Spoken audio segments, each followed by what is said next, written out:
name's Smith. My friends call me Sam. I graduated in 2011 from Virginia Tech with a bachelor's of architecture degree. Do you remember the first time you got involved with Hillel? It was my freshman year. We were getting closer to the high holidays. I went out of state to school, so it wasn't like I could go home for the holidays at all. My parents were like, "What are you going to do for the high holidays? Are you going to go to services?" And I said, "Well, let me check out Hillel and see what they're doing." They had an event. It was kind of like Meet the Freshman event at the Old Dominion Ballroom.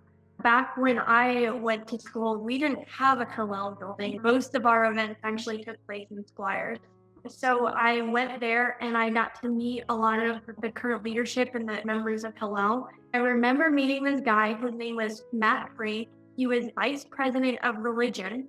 He and I started talking about my religious background, and I asked him about the high holidays. And they're like, "Yes, we go to the Blacksburg Jewish Community Center for the holidays. Students are invited, and then they do a break the fast with bagels at Old Dominion. And then they also did a Rosh Hashanah event with apples and honey." I said, "I'm in."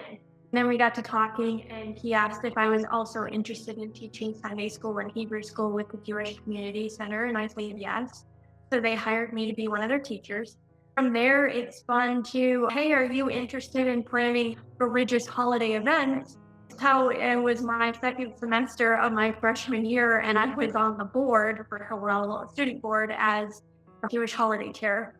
And I did that for 3 years, and then I became VP of religion afterwards. But I led reform services because my counterpart, Hannah, who was Shabbat chair, did the conservative services. I would help her whenever she wanted help with services.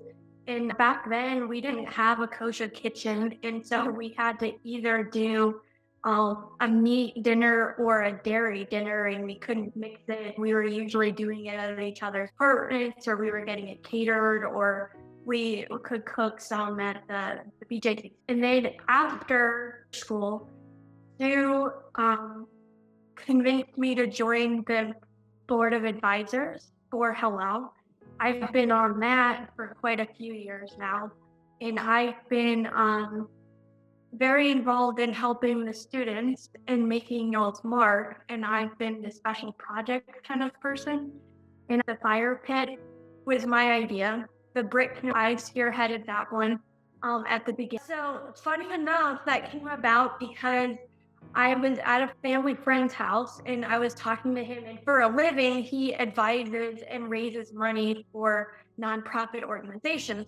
I asked him some advice for Hillel, and he said the number one and easiest thing that we can do to raise money is to do a brick campaign where we sell bricks and get people's names and their graduation years on it, and then we display them. Well, our next problem was, how are we going to display it?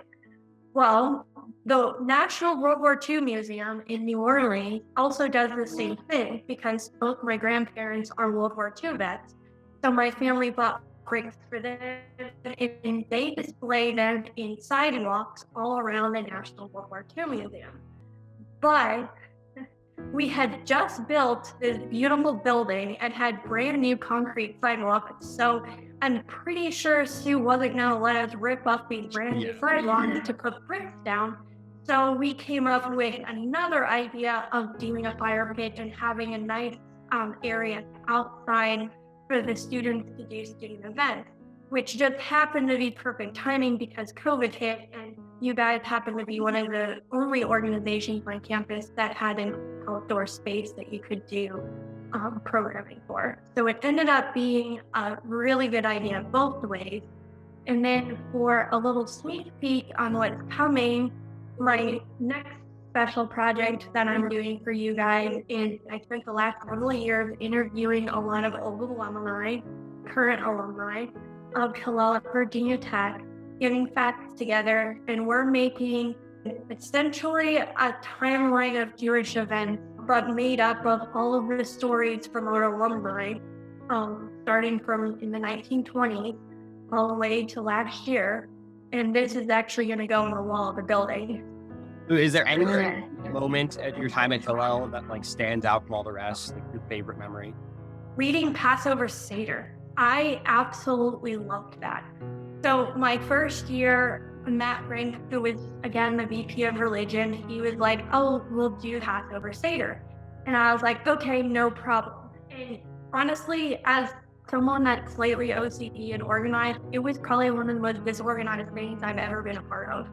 So the second year I did it, after I had done it once, I actually made and put together the Haggadahs that we use today.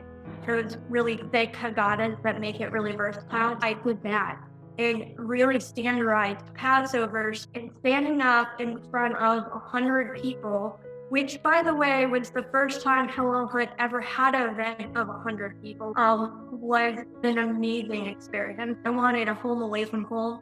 That's what I got out of Hillel. And as an alumni, that's what I've been trying to do for you guys. Do whatever I could to make it so that Hillel is a home away from home for other students.